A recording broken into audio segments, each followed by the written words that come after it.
ಆತನಲ್ಲಿ ಭಯಭಕ್ತಿಯುಳ್ಳವರ ಮೇಲೆ ಆತನ ದಯವು ತಲತಲಾಂತರದವರೆಗೂ ಇರುವುದು. ಲೂಕ 1:50. ಪ್ರಿಯರೇ, ಈ ದಿವಸಗಳಲ್ಲಿ ನೀವು ದೇವರಲ್ಲಿ ಭಯಭಕ್ತಿಯುಳ್ಳವರಾಗಿ ಜೀವಿಸುತ್ತಾ ಇರುವುದರಿಂದ ಅಷ್ಟು ಪ್ರತಿಫಲವನ್ನು ಕಾಣದೇ ಇರಬಹುದು. ಆದರೆ ನಿಮ್ಮ ಮೇಲೆ ವಿಶೇಷವಾದಂಥ ದೇವರ ದಯೆ ಇದೆ.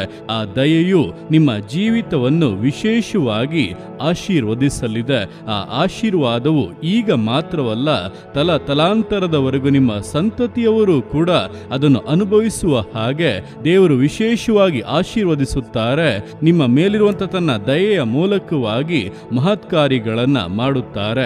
ಆದ್ದರಿಂದ ಯಾರಿಗೆ ದೇವರ ದಯೆ ದೊರಕಿದೆಯೋ ಅವರೇ ಧನ್ಯರು ಎಂಬುದನ್ನು ತಿಳಿದು ದೇವರಲ್ಲಿ ಭಯಭಕ್ತಿಯುಳ್ಳವರಾಗಿ ಜೀವಿಸಿ, ದೇವರು ನಿಮ್ಮ ಸಂಗಡ ಇದ್ದು ಈ ವಾಕ್ಯಾನುಸಾರವಾಗಿ ನಿಮ್ಮನ್ನು ಆಶೀರ್ವದಿಸುವರು. ಆಮೇನ್.